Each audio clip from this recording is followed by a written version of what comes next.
the studio today is Cassie Roberts from Open Doors. Cassie, you're the founder of Open Doors. I'm sure you're going to say with other people and everything, but you've been there since day one, yeah? Yeah, absolutely. Okay, and when was day one for Open Doors? October the 9th, 2001.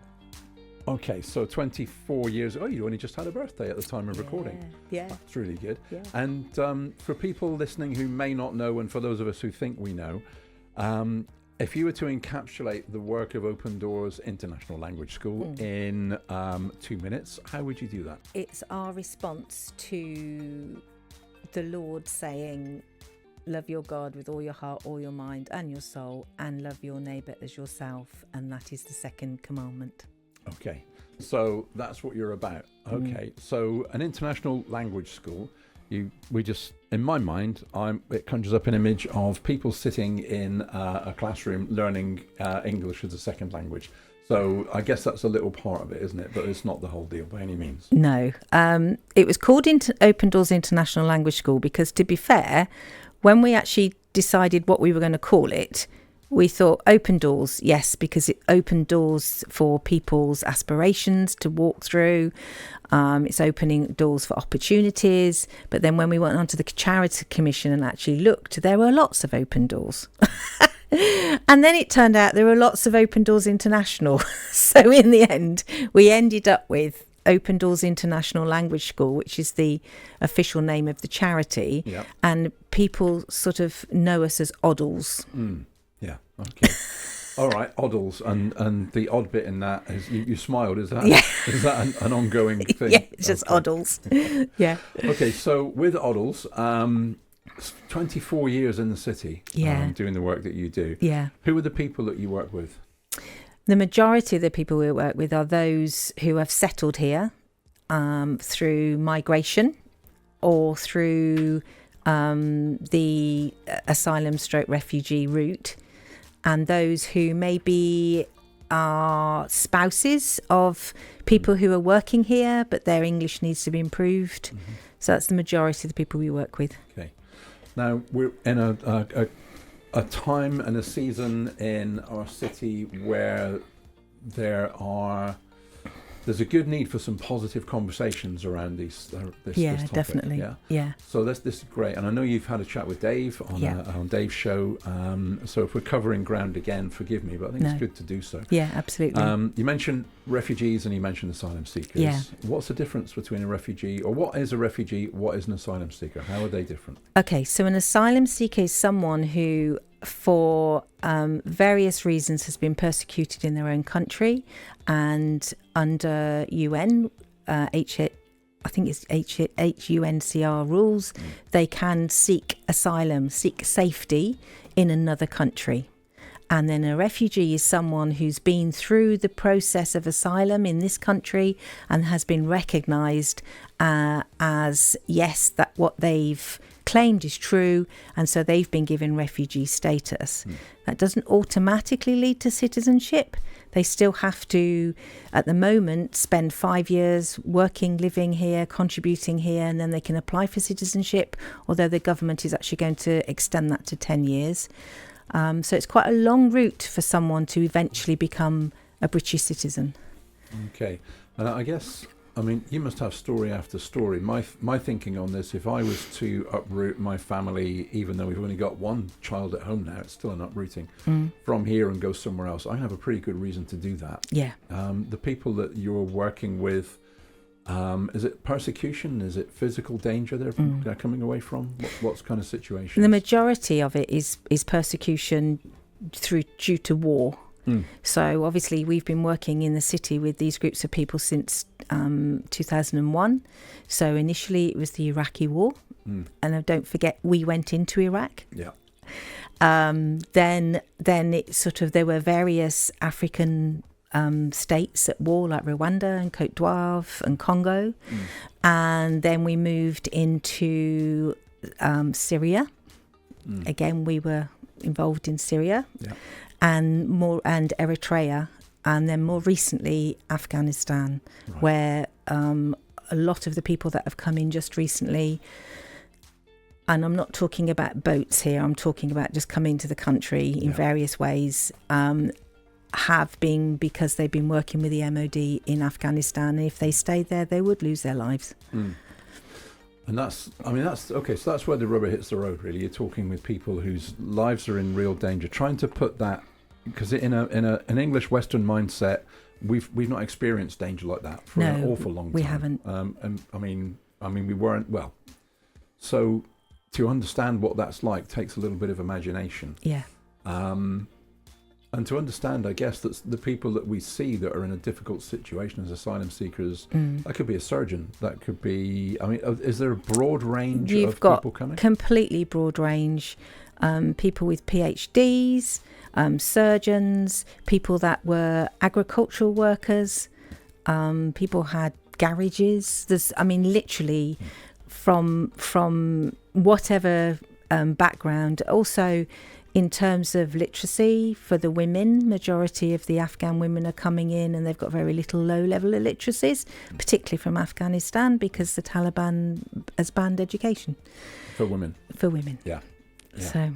So there's a whole, I mean, there are so many multiple conversations we could touch on here, all of which are reasonably challenging in the cultural climate that we're in. No, they are. Like right across the board. I mean, our social media is full of all kinds of black and white, polarised, binary decisions made randomly, which we're not going to get into. So we're not talking about the boats issue. We're not talking about other things. We're just talking about human beings who've been helped in Plymouth for the last 24 years by a Plymouth charity with people that are trying to make Plymouth a bit of a better place. We'll take a break for some music.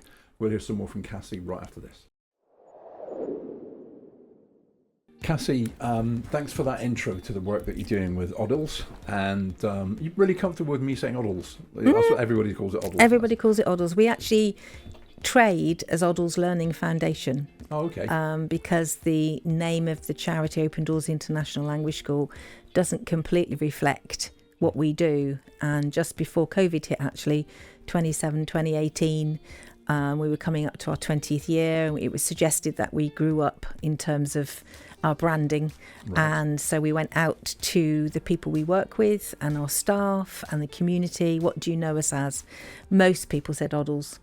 Right. And so ODILS, with the Learning Foundation, because we do more than just teach English, we employment support, run a creche for children under 3, work with the community to try and help them get into volunteering, work with the wider community as well, bridging the communities, really. Okay, so we've got food there for the next 3 hours of conversation. So what would so somebody coming to ODILS for the first time, what's their journey like? So they come to you, they're referred by somebody, I guess. Yeah. And then what happens? How do you help them?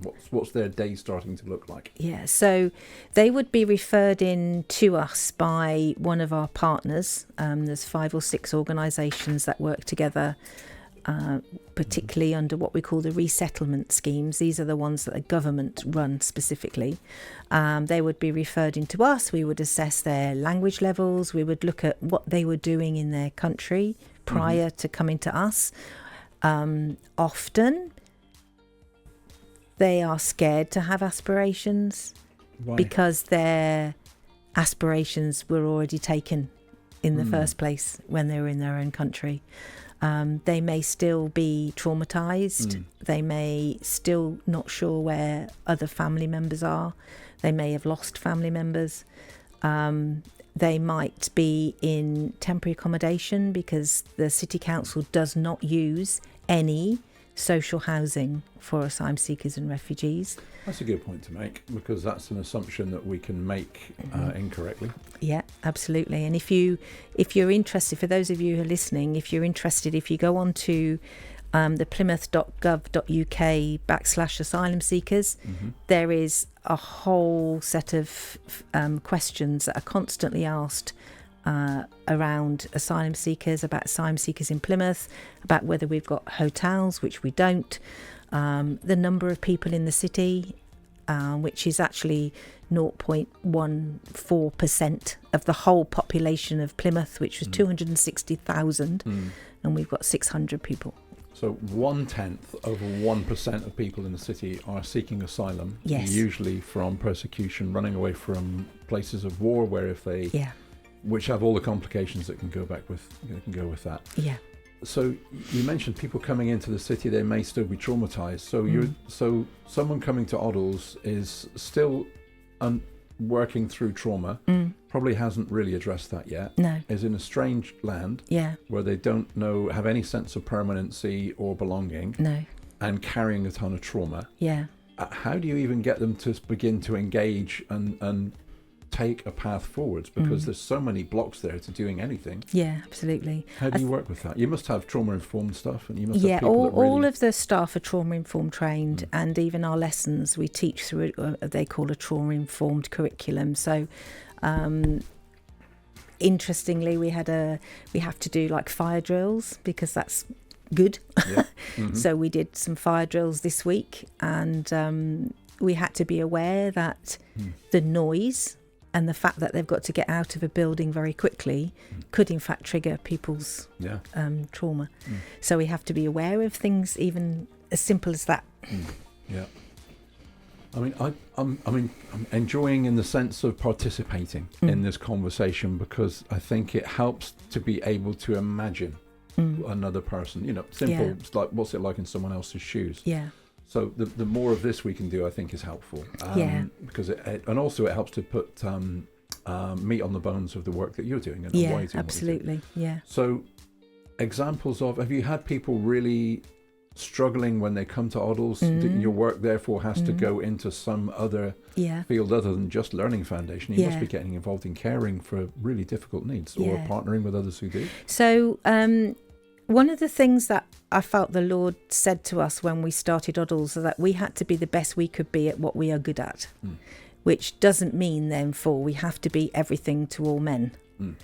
And so we made sure that right at the very beginning we partnered with the right organisations. So, for instance, if there is someone who is like very withdrawn, is struggling to concentrate, it doesn't matter where you come from, that's sure sign that there's trauma or some form of depression, in which case we then have referral pathways to other lots of charity organisations and some statutory where they will also and then we'll work together in partnership to help people. Okay. And I guess it's cross-referring to other agencies that are helping people to deal with all the host of how do you live in Britain and negotiate the welfare state and everything else. Absolutely. Yeah. A lot of people, in truth, don't know very little about the welfare state. So in their own country, they aren't used to having a welfare state. Basically, in their own country, if you don't work, you don't eat. Yeah. And that's so then their expectation when they come. So their expectation is they want to work. Yeah. But of course, for them to work, for some of them, the journey is quite long before they can get to that place. So, but they want to give back to the host country that has given them an element of safety whilst they're in the asylum system, and then safety when they become a refugee. So they want to volunteer. So we have lots of people doing volunteering across this city in lots and lots of different organisations, giving their time back to the host community. Cassie, you're giving some real good pictures of what it's like working at ODILS and what it's like for people that are coming to ODILS for help. So we're getting some background. I'm finding it really helpful. Thanks ever so much. Into the detail of a day, what is an average... No, that's going to be a ridiculous question. What's an example of a day at ODILS for your staff? And also, how big is your team? How much work is going on? So we've now got 40 staff. And we have a rolling number of about 35 volunteers. So I will plug volunteering at this point. If anybody is interested in coming in, it doesn't matter what your skill is, because people just want connection with the local community, then please contact me, message me on croberts@odils.com. Okay. There you go. I've done my plug. We will come back to that as well. So we'll come back to that when we wrap this Absolutely. program. And you'll be able to get in touch with Cassie and the team. And if you can't, you can get in touch with us, and we'll get in touch with Cassie and the team. Yeah. Okay. So 40 staff, 35 volunteers. More volunteers requested. Yeah. So we've now got a new building based in Stonehouse. Oh, so you're not up at Greenbank anymore? Not at Greenbank anymore. a wonderful Christian angel investor totally recognised what we were doing and the value of what we were doing, and so he very generously bought and renovated the building for us, and then we lease it off him. Wow. And we have 10 classes running every single day of the week. We've got a creche with the most scrummiest of children in there, little babies. We have. Okay, sorry. There's a mum's heart coming right out there. All these scrummy little babies. Yeah. Okay. And then we have. So our students are 50% male, 50% female, and we have the only dedicated creche. So many of the females would not be able to access English if we didn't have the creche, which is funded through a contract that we hold with Plymouth City Council. I know that working with, why has my brain gone blank? City Council's Adult Learning Service. On course, Southwest. On course, yes. Yeah. Why did that go blank? But sorry guys, if you're listening, you're going to think, what's he doing? But we did some transition story work with them, and one of the great transitions was because they were able to subsidise young childcare. Yeah. A woman was able to do functional English and then go on to, hang on, I'm not rubbish at everything, and then Absolutely. boom, job. So super important having that provision for children and babies. Yeah, and so our provision for the children isn't just a babysitting service. It's because these generally are newly arrived families. The children themselves are going through transition. At some point, they'll go into a nursery. For some of them, they have quite a lot of trauma with if their parents disappear out the room. They perhaps haven't been taught how to play because they've lived in a refugee camp. Yeah. So there's quite a lot of work that we do even within the creche itself.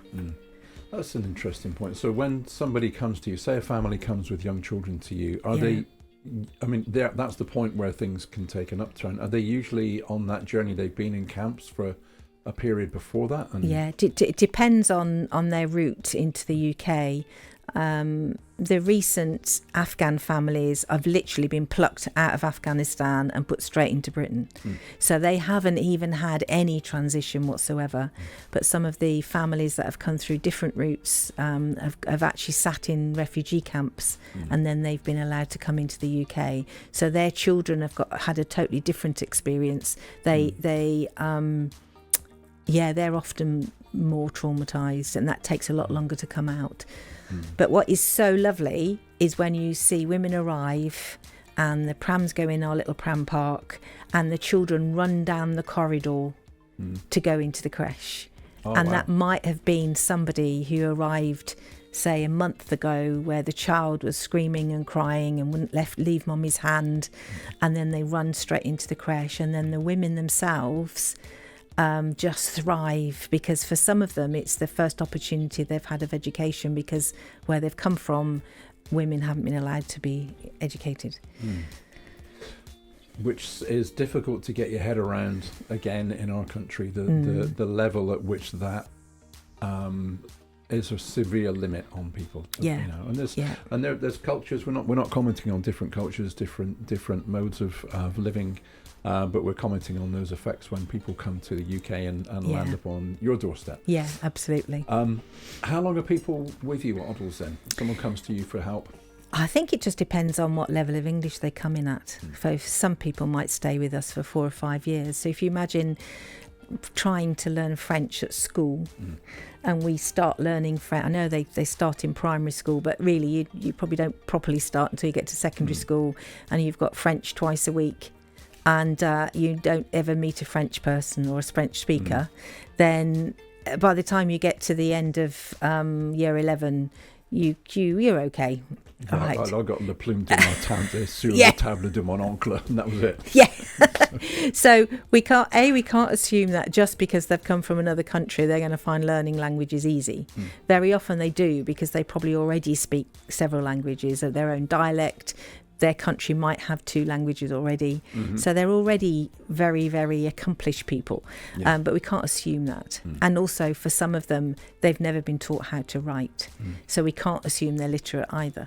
So it just depends at what level they come in. We do get people who are doctors and they just need to improve their language, and then they can go off and fly.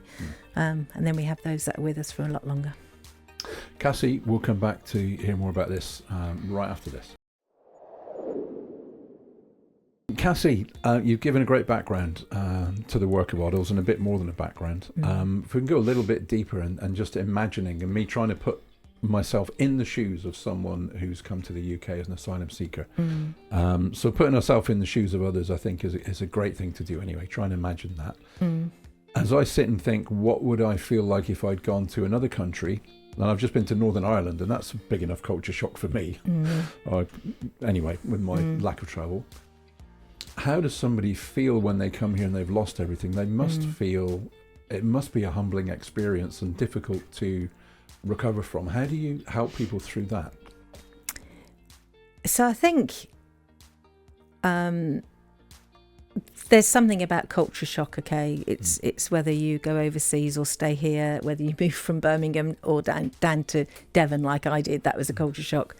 And there, you start off perhaps on a high because you've got somewhere safe, and then slowly you'll go down the curve, and then you'll hit a bottom, and then you slowly come back up again. It takes time for people to adjust to living in the UK, even though they may have connections with us because we've been either a country that colonised them. Most of the people that come into the UK have connections with the UK, if not personal connections, cultural connections. So there's an element of them having some form of understanding of what they think Britain is like. But Britain is very different.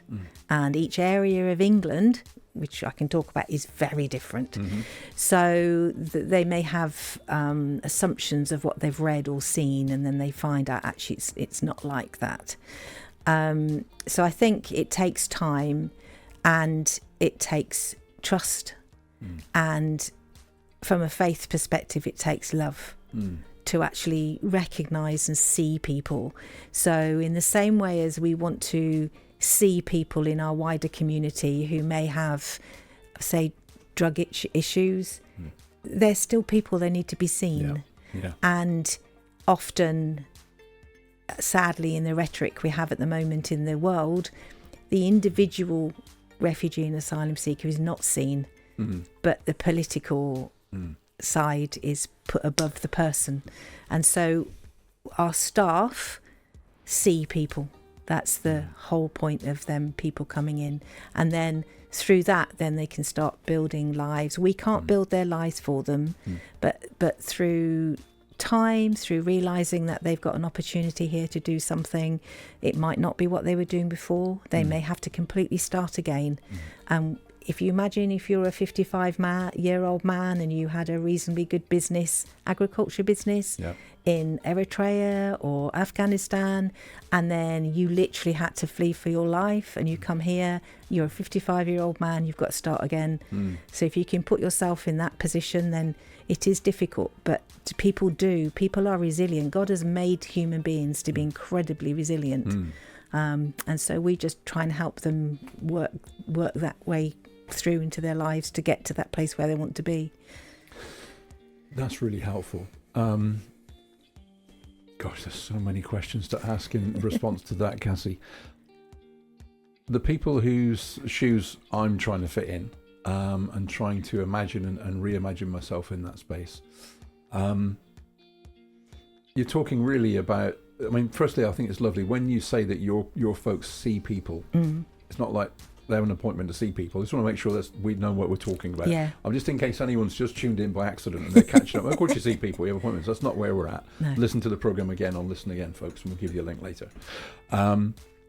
Seeing what is really there in front of us is really difficult. And I was talking with some folks this morning on another call about in Revelation, listen to what the Spirit is saying to the churches. Hear what the Spirit is saying to the churches. It's not hear what you think the Spirit is saying to the churches. Absolutely, yeah. And we all filter what we see and hear through our own lived experience. Yeah, and absolutely. It takes a lot to dismantle that. Yeah. And usually takes a lot of sitting around and just getting into a relationship with somebody. Yeah, absolutely. And you've pointed out the difficulties with the political construct in which we are now existing, where there are lots of different ways to access information that are just too easy to access, too glib, and don't actually involve meeting a real person. So absolutely. I mean, you're in a privileged position of meeting another child of God, another creation of Father God. Yeah, and absolutely. being able to reflect dignity back to them. Yeah. And that comes across in the way that you talk. Yeah. And I'm floundering for a question that's going to draw the gold out of you, because I can see there's so much gold in this, in the way that people are, in terms of the positivity. For me, if I was to put this in another context, we used to work with rehab, and the founder of the rehab said, we don't want you to promote the fact and help the fact that these people are drug addicts or alcoholics. These are usually children who have been abused, children who've had a terrible life experience, and they haven't got past that. Absolutely. That's the real thing. Same with a refugee isn't a refugee. No, that's a modern well, it's not actually, it's in the Bible. Jesus was a refugee. Yeah. But the way we use it is a modern construct. Yeah. And people are much more than the labels that we give them. Absolutely. I mean, the Lord says, don't forget to show hospitality to strangers, for by doing so, some people have shown hospitality to angels without knowing it. Cassie, we are skimming the surface of something that's a very deep conversation. I think it's really helpful just to get a picture of what life is like for an asylum seeker or refugee coming into Plymouth, and the humanity of that, and the lives that are there. So thank you for that. Looking at it the other way around, what's life like for your folks? Because if you're dealing with people in extreme situations all the time, that can be quite wearing on the people that are getting alongside people. How do you care for each other? How do you as a team cope? So I think people working, well, I would hope, people working within ODILS would feel as though we're part of a wider family. So although 40 people sounds a lot, it actually is, there's smaller teams within those 40 people. And so we're quite careful to make sure that people's health and well-being is cared for. We've got different age groups, we've got different nationalities that work with us. So 60% of our staff actually are from different countries, from some of the countries that are represented in our student body.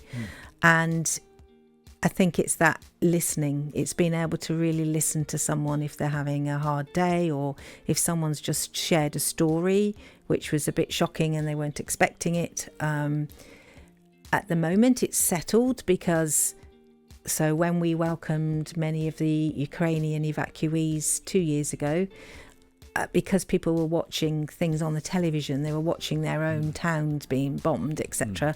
It was very real to them. So emotions in the classroom was very real. What was interesting is that cultures that wouldn't have ever met each other in normal circumstances were now put into an English class together in Plymouth. And suddenly refugees who've perhaps walked a little longer in their journey than some of the Ukrainian evacuees, they actually started supporting one another, which was amazing to see. And I think it's that whole being aware of what's going on in the world, so we know how eventually it'll affect us, being aware of individuals within the staff, and then if they need support, we do have an external person that we will refer them to if they feel they just need to talk, or they might, I mean, I've suffered with, as you can imagine, the last 24 years we've seen a lot, so I've had periods of time when I've suffered with compassion fatigue. So that is a normal thing in the process. But I think ultimately the staff know what we're trying to do. They know that we're trying to enable people to live their lives, be independent of us, and actually live their lives and be contributors to the local community, and that's what keeps them going. I like what you hinted at earlier, that your role, you see the role is helping people to find the resilience that's in them. You can't do it for them, but it's helping them to find that. And then helping them to find their route forward, but they have to do the work. They have to do the work. To stand. Yeah, definitely. Success stories. What's your favourite? Give us a favourite. Oh, this happened and it really made me think. Yeah, it's worth getting up in the morning. Oh gosh, there's so many. I'll bet. I think a few examples. So we have actually got people now working for us who, when they first came in, were really, really, really depressed, and as a way of trying to help them come out of themselves, we said to them, well, why don't you just come and volunteer with us for a few hours? Mm-hmm. Okay, once a week. Mm-hmm. And they started volunteering with us. They had some form of teaching experience from their own country, and then they would come in more. Then they wanted to learn more. Then we trained them as teachers, and now they're our staff. Okay. And very they good. pass that on. Yeah. And then there's quite a few businesses in Plymouth where the people were initially language students with us, and they went through our employment processing support and have started their businesses. And there's quite a few of them now throughout Plymouth, and they in turn are employing people, both British and from different nations within their businesses. Yeah. So I think when we see people's lives change and impacted, reading of the many children who end up representing Plymouth in some sport or another, and you think, I remember teaching your mum, I remember all of that, now look at you.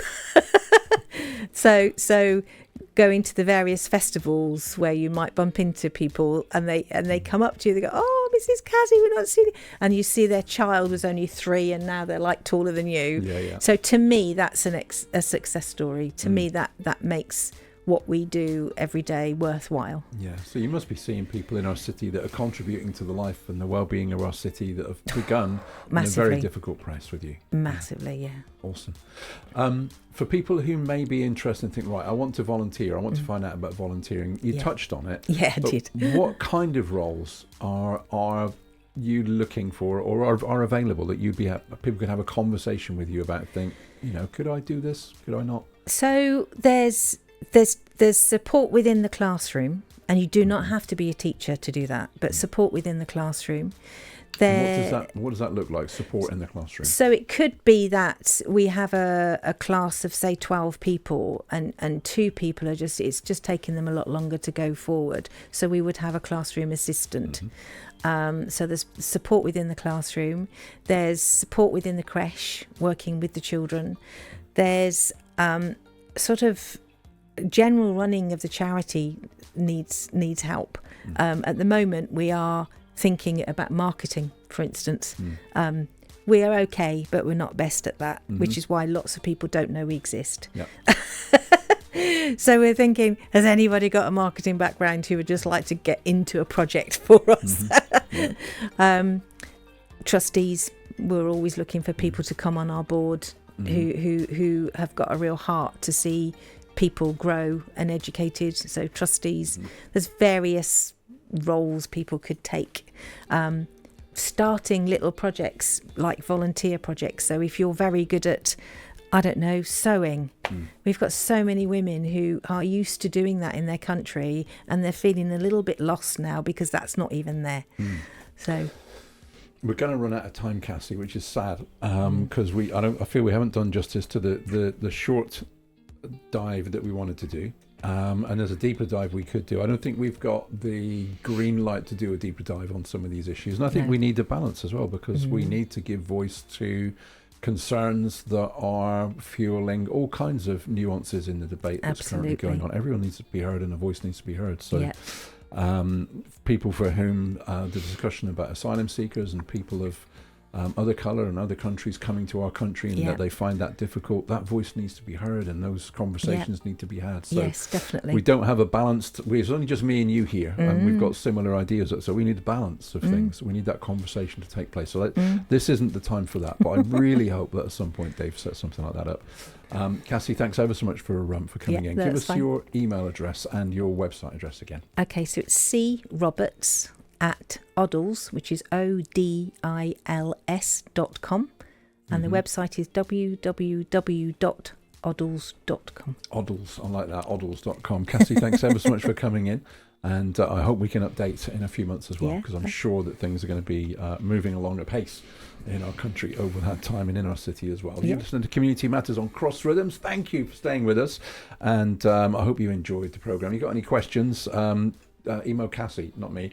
But no, if you do, even if you've forgotten Cassie's email, which is croberts@odils.com, then you can get there, or odils.com, or search ODILS on your favourite search engine and you'll find out more there. We're back 11 a.m. every weekday with Community Matters. Don't forget to stay tuned for more music and life 24 hours a day, 7 days a week here on Cross Rhythms. And have yourself a God-blessed day.